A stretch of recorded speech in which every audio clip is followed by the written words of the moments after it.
Olá, segunda-feira, 18 de março de 2019. Hoje inicia o trabalho dos 94 deputados eleitos para a 19ª legislatura de 2019 a 2023. Foram reconduzidos ao cargo 42 parlamentares, outros 48 assumiram as vagas pela primeira vez e 4 que tiveram mandato em anos anteriores retornaram ao Parlamento Paulista. Hoje, pontualmente às 8h30 da manhã, já foram protocoladas 22 CPIs e dezenas de projetos de lei. Veja agora outros destaques da edição do Jornal da Assembleia de hoje. Os 94 deputados estaduais eleitos em outubro de 2018 tomaram posse aqui na Assembleia Legislativa. O deputado Cauê Macris, do PSDB, foi reeleito presidente para a 19ª legislatura do Parlamento Paulista. Parabéns, deputado Cauê Macris! Os deputados elegeram a nova mesa diretora, responsável pelos serviços administrativos e legislativos do Parlamento Paulista para o biênio 2019-2021, a partir de agora no Jornal da Assembleia. Os 94 deputados estaduais eleitos em outubro de 2018 tomaram posse nesta sexta-feira aqui na Assembleia Legislativa. É a 19ª legislatura no Parlamento Paulista. O governador de São Paulo, João Dória, participou da solenidade e entregou aos deputados o balanço geral do Estado. Às 3h13 da tarde do dia 15 de março de 2019, o presidente da Assembleia Legislativa do Estado de São Paulo, deputado Cauê Macris, do PSDB, abriu a solenidade de posse dos 94 deputados da 19ª legislatura. Em homenagem às vítimas da tragédia na escola Professor Raul Brasil, em Suzano, os parlamentares fizeram um minuto de silêncio. A posse aconteceu no plenário Juscelino Kubitschek e contou com a presença do governador do estado de São Paulo, João Dória, do PSDB, o vice-governador do estado, Rodrigo Garcia, os senadores José Serra e Major Olímpio, o deputado federal Baleia Rossi, que representa o presidente da Câmara Federal, Rodrigo Maia, também o prefeito Bruno Covas e o presidente da Câmara Municipal de São Paulo, Eduardo Tuma. O presidente do Parlamento Paulista leu o termo de compromisso de posse. Senhoras deputadas e senhores deputados, conforme preceitua o regimento interno da Assembleia Legislativa do Estado de São Paulo, passo a proferir o compromisso de posse, convidando a todos os presentes a ouvi-los em pé. Ele foi o primeiro a assegurar compromisso com o Legislativo paulista e a população de São Paulo. Prometo fielmente desempenhar o meu mandato, promovendo o bem geral do Estado de São Paulo dentro das normas constitucionais. Na sequência, todos os deputados, em ordem alfabética, foram ao microfone registrar o juramento. Assim o prometo. Após cada parlamentar declarar seu compromisso, o presidente Cauê Macris empossou os 94 deputados.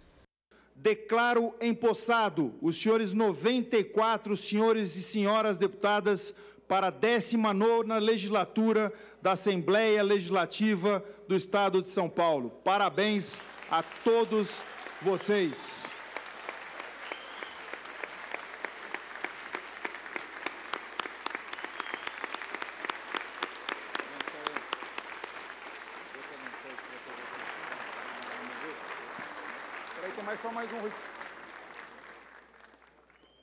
Os deputados receberam a mensagem do governador do estado, João Dória, do PSDB, lida pelo deputado Luiz Fernando Teixeira, do PT. Senhor presidente e senhores deputados, com respeito condigno desse nobre parlamento, encaminho a vossas excelências um relatório completo das atividades do governo do Estado de São Paulo em 2018 e apresento as principais medidas iniciais na nova administração. Ao final da sessão preparatória e inaugural, o presidente Cauê Macris agradeceu a presença de autoridades e familiares. Neste momento, antes de suspender os nossos trabalhos, eu gostaria de agradecer a presença de cada um dos nossos familiares e amigos que se encontram presentes aqui, Gostaria de agradecer a presença, em nome do nosso Legislativo Estadual, do governador do Estado de São Paulo, que prestigie a cada um dos 94 deputados, João Dória. Está suspensa a sessão por 5 minutos. O deputado Cauê Macris, do PSDB, foi reeleito presidente para o biênio 2019-2021 da Assembleia Legislativa de São Paulo. Vamos conhecer agora um pouco mais da sua trajetória política. Desde criança, o deputado Cauê Macris conviveu com figuras históricas que lutaram pelo regime democrático no Brasil. Entre eles, Franco Montoro, Fernando Henrique Cardoso, José Serra, Geraldo Alckmin e Mário Covas. Pelas mãos da primeira-dama Lila Covas, ainda muito jovem, Cauê ingressou no projeto Tucaninhos, destinado a formar gerações futuras do PSDB. Com histórico no movimento estudantil, Cauê chegou à presidência da juventude do PSDB de Americana, sua cidade natal, e assumiu em seguida a vice-presidência da juventude do PSDB do estado de São Paulo. Nessa trajetória e militância, disputou o primeiro mandato a vereador aos 21 anos de idade, sendo o candidato mais votado na cidade de Americana. Reeleito com expressiva votação, foi presidente da Câmara Municipal da cidade. O reconhecimento do seu trabalho aconteceu naturalmente e aos 27 anos foi eleito deputado estadual com mais de 66 mil votos. Relator do orçamento do estado por 2 anos seguidos, Cauê Macris teve o reconhecimento da população nas urnas em 2014. Praticamente dobrou sua votação ao receber a confiança de 121.700 eleitores. No início do seu segundo mandato, foi convidado pelo governador Geraldo Alckmin para ser o líder do governo no parlamento, um trabalho marcado pelo diálogo. Em seguida, Cauê Macris teve um novo desafio: a presidência da Assembleia Legislativa do Estado, reeleito agora em 2019 para um segundo mandato. 70 votos para o deputado Cauê Macris. Parabéns, deputado Cauê Macris. Obrigado, São Paulo. Obrigado a todos. O deputado Cauê Macris, do PSDB, conversou com a imprensa após a reeleição para a presidência do Parlamento Paulista. Ele destacou os desafios da nova legislatura e as dificuldades da campanha. Neste momento, nós assistimos uma das campanhas mais sujas e baixas da história da presidência da Assembleia Legislativa. Infelizmente, ao longo desse processo eleitoral, tentaram atingir a minha honra e a honra da minha família. Agora, mesmo sabendo, mesmo essas pessoas que trabalharam dessa maneira, sabendo que as minhas contas eleitorais foram aprovadas pela Justiça Eleitoral, que eu não tive nenhum problema ao longo do processo de aprovação, foi julgado e já transitado em julgado. O Ministério Público, inclusive, nem recorreu desse julgamento das minhas contas. Eu tive 75% dos votos dos representantes do povo para ser o presidente da Assembleia Legislativa. Isso me confere a possibilidade de conseguir, ao longo do tempo, conduzir com muita tranquilidade esse processo, sabendo que muito ainda nós temos que fazer para essa gestão. Nós precisamos de equilíbrio nesse momento histórico que nós estamos vivendo na Assembleia de São Paulo, com uma disputa muito dura, do ponto de vista do radicalismo, de ambos os lados, seja a direita, seja a esquerda. Eu me considero uma pessoa de centro, eu sou uma pessoa equilibrada, nós vamos respeitar todas as posições de todos os parlamentares, independentemente da sua bandeira partidária, independentemente daquilo que ele defende como missão, mas garantindo a voz e garantindo o voto. Eu acho que o respeito ao longo das pessoas, ela é fundamental. Dizer também que nós vamos continuar na nossa gestão com o tripé inovação, austeridade e transparência, que foi o tripé que norteou ao longo da minha gestão, ao longo da minha primeira gestão. Nós vamos continuar. Culminou, inclusive, essa semana na devolução de 106 milhões de reais aos cofres públicos. Foram 9% do orçamento de 2018 economizado para os cofres públicos e, claro, vamos dar continuidade nessa gestão. Nós vamos ter uma legislatura muito diferente daquilo que foi a passada. Porque na legislatura passada, a briga ela se resumia muito entre situação e oposição. E nesse momento, além da discussão entre situação e oposição, nós vamos ter a briga ideológica, né, de duas correntes que pensam totalmente diferentes, as duas colocadas em extremos diferentes, né, e o meu papel nesse momento ele é extremamente importante, porque eu preciso tentar equilibrar esse processo. Independente da corrente partidária, independente daquilo que eu pessoalmente acredito, né, mas a gente precisa estabelecer um equilíbrio e esse vai ser o meu grande desafio ao longo dos próximos 2 anos. Como presidente da Assembleia Legislativa, né, o meu papel é garantir a nossa independência do poder.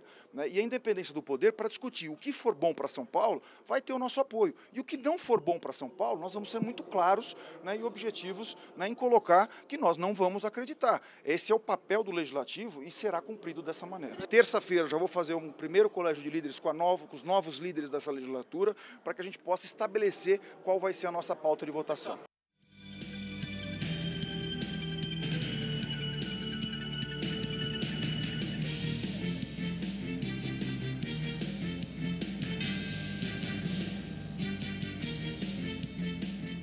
Eleita a nova mesa diretora da Assembleia Legislativa para o biênio 2019-2021. Você vai ver em instantes.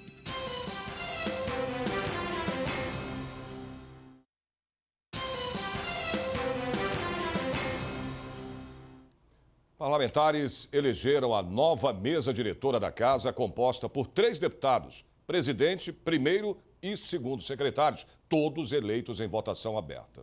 Concorreram à eleição para a presidência a deputada Mônica Seixas, da bancada ativista, indicada pelo PSOL, que teve 4 votos, Janaína Pascoal, pelo PSL, com 16 votos, Daniel José, pelo Partido Novo, 4 votos, e Cauê Macris, pelo PSDB, que foi reconduzido à presidência com 70 votos.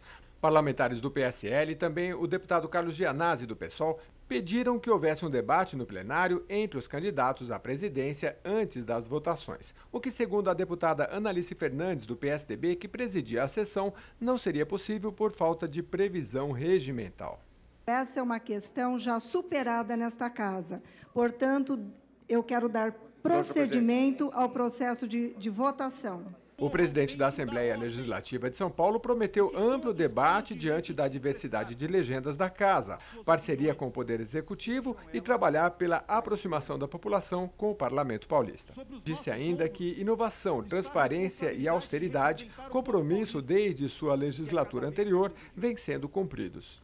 Há exatos 2 anos, quando assumi o meu primeiro mandato como presidente, tomei posse falando no tripé: inovação, transparência e austeridade. Terminamos o mandato com o dever cumprido.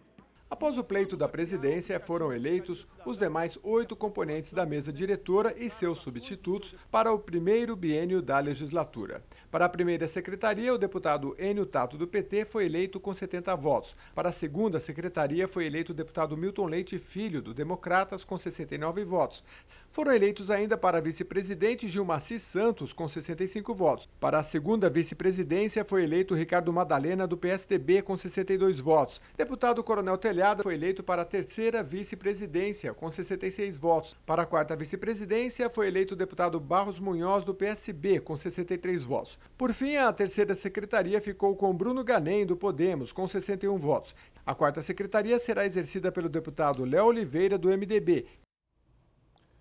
Bom, agora nós vamos conferir a trajetória política do deputado Enio Tato, do PT, eleito o primeiro secretário da mesa diretora da Assembleia Legislativa de São Paulo.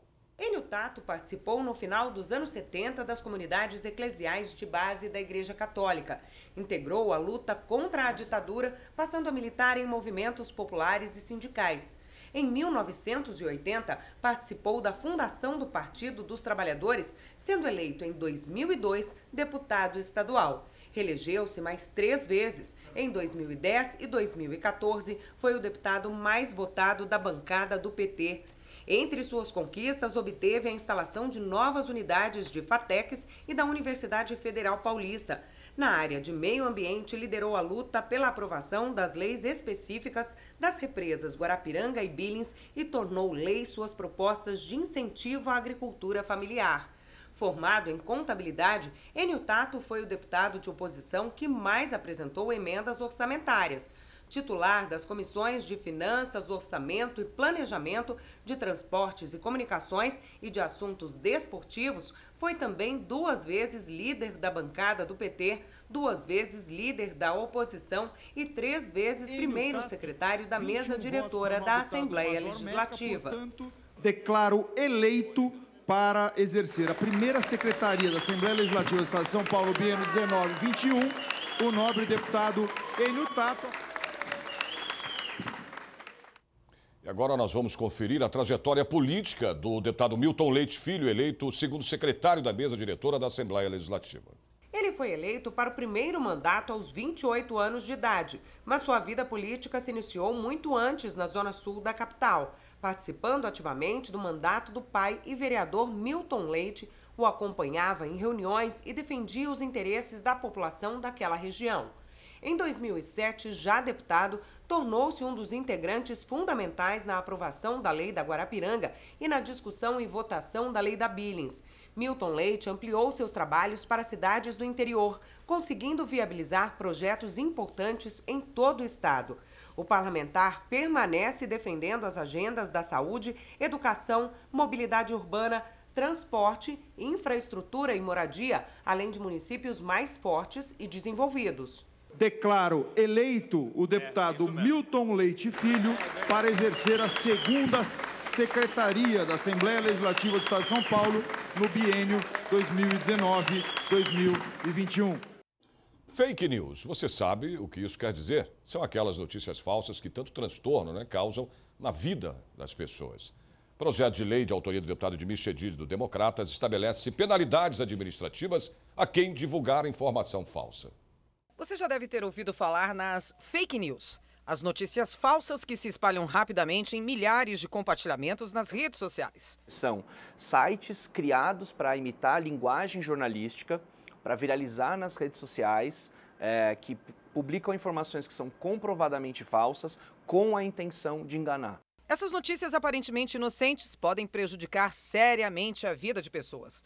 Foi o caso da dona de casa Fabiane Maria, moradora do Guarujá, na Baixada Santista. Ela foi espancada e morta em 2014 ao ser confundida com uma suposta sequestradora de crianças que praticava rituais de magia negra.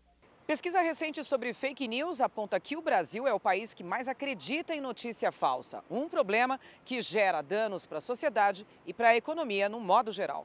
Quem já está acostumado a identificar e saber as diferenças não tem tanto problema, não tem tanta dificuldade ao lidar com essa diversidade. Mas a gente sabe que muitas pessoas no Brasil não estão acostumadas e acabam vendo todas essas linguagens com o mesmo valor e com a mesma forma. O combate às notícias falsas não é uma luta isolada. O direito penal já tem seu segmento com crimes digitais. Já existem certas responsabilidades que podem e vêm sendo discutidas e atribuídas pelos tribunais em algumas circunstâncias, independentemente de leis específicas para isso. É a responsabilidade civil pura, decorrente do Código Civil, que envolve principalmente a possibilidade da pessoa em perceber, em compreender, em discernir que aquele conteúdo que ela criou ou está ajudando a compartilhar, repassando aquela notícia, aquele vídeo, aquela foto, aquele texto, isso possa ser uma fake news. Quando existe a dúvida, é melhor não repostar, porque senão pode incidir a responsabilidade civil. E se repostou de propósito, eu preciso ter essa evidência, eu posso responder criminalmente também. Para desmentir notícias falsas, o Ivan também lançou o site Vaza Falciane, um curso online gratuito contra desinformação e fake news. É um curso apartidário, não tem polarização política, a gente escolhe exemplos, inclusive, que não falam especificamente da nossa realidade partidária de agora, porque o objetivo é que as pessoas entendam os conceitos, como isso funciona, saber como esses sites operam para conseguir identificar e não ser enganado e acabar também não propagando essas informações, não compartilhando esses conteúdos. Para reforçar o combate a esse tipo de notícia, já tramita na Assembleia Legislativa de São Paulo projeto de lei do deputado Edmir Chedid, do DEM, que estabelece penalidades administrativas a quem divulgar informação falsa. Vem para reforçar, para complementar, até porque vai ser uma multa estadual, além da indenização decorrente da responsabilidade civil. Então é um reforço. Tem um caráter educacional também, toda lei tem esse caráter educacional. Nós temos as matérias da mídia, a repercussão da lei, a aplicação, a efetivação e daí por diante. Então, desde que ela esteja de acordo com as normas infraconstitucionais, as leis ordinárias, isso é sempre bem-vindo, é um reforço.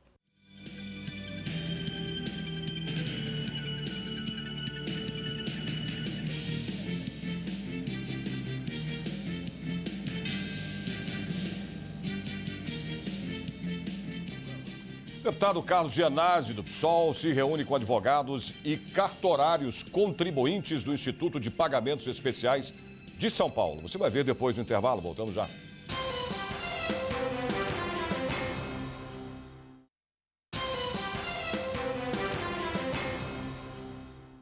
Vamos falar agora sobre o trabalho dos parlamentares nesta segunda-feira aqui na Assembleia Legislativa. Eu converso agora ao vivo com a repórter Silvia HC, que está a postos aqui no nosso telão, e ela traz informações de uma audiência pública, hein, em defesa da participação e do controle social, né, Silvia, de políticas de alimentação, agricultura e nutrição. É isso mesmo, né? Boa tarde para você, Silvia. Boa tarde, Sérgio. Boa tarde para você. Boa tarde a todos. O nome é grande, mas o assunto é um só. A gente está falando sobre o combate à fome. A audiência pública de logo mais vai discutir exatamente isso que você falou, Sérgio. A segurança alimentar e nutricional. Na pauta, um tema mais específico. Eles vão discutir o primeiro Plano Paulista de Segurança Alimentar e Nutricional, que foi lançado no final do ano passado, em dezembro do ano passado, e espera ser votado, ser pautado logo mais. Mas nessa mesma audiência pública também, Sérgio, existe um outro tema, dessa vez bem mais sério, que é a extinção do CONSEA Nacional, o Conselho Nacional de Nutrição e Alimentação aqui do nosso país, e que foi falado recentemente pelo presidente da República, Jair Bolsonaro, que deve ser extinto. Só lembrando que este conselho trata de atividades como, por exemplo, o combate à fome e a promoção da alimentação saudável com qualidade, e está preconizado no artigo 6º da Constituição Nacional. Então vem muita discussão pela frente nessa tarde de hoje. Lembrando que esse conselho foi criado na década de 90 e periga agora ser extinto pelo presidente da República. Esse movimento Reaja CONSEA está em parceria com o deputado estadual Luiz Fernando Teixeira, do PT, para promover essa audiência pública que acontece logo mais, Sérgio. Ela começa a partir das 2 horas da tarde, deve durar até mais ou menos às 6 horas, até às 18 horas, e vai acontecer no auditório Teotônio Vilela. A cobertura completa você pode acompanhar na edição do Jornal de Amanhã. Sérgio. Tá bom. Obrigado aí pelas suas informações ao vivo, Silvia. Obrigado.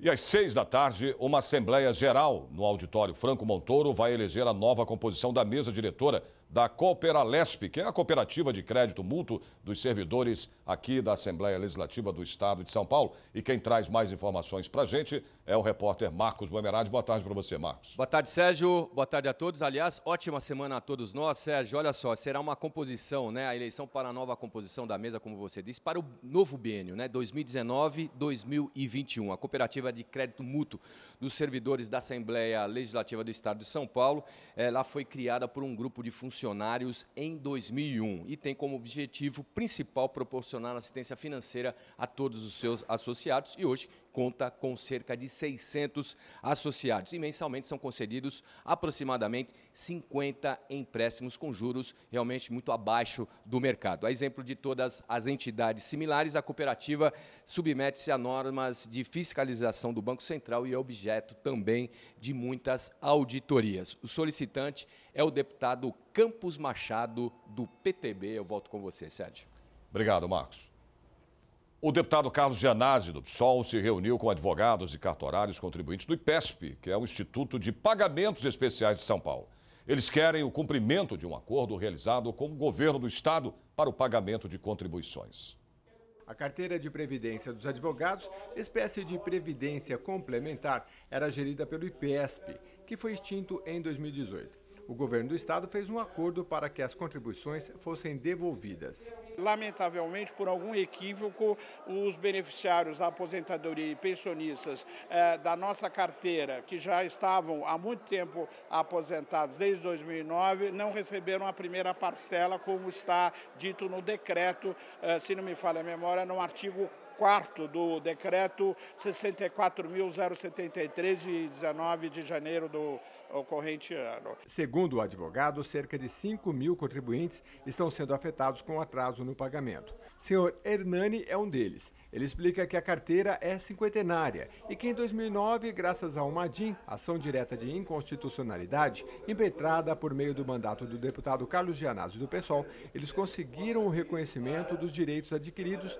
de parte dos aposentados da carteira. A outra parte entrou no acordo para a devolução das contribuições. Nós conseguimos que, pelo menos, esses que estavam contribuindo tivessem os seus haveres restituídos. É uma vitória de pirro, uma vitória parcial, mas muita coisa para quem não tinha nada. Mas, infelizmente, o prejuízo foi muito grande. O deputado Carlos Gianazzi do PSOL acompanha as demandas da categoria. Tem uma lei, tem um decreto obrigando o Estado a devolver aos advogados um percentual que ele descontou a maior. E a lei não foi cumprida até agora. O pagamento seria em fevereiro, nós estamos já em março, hoje é dia 16 de março, e nada aconteceu até agora. Então esse é um dos motivos dessa reunião.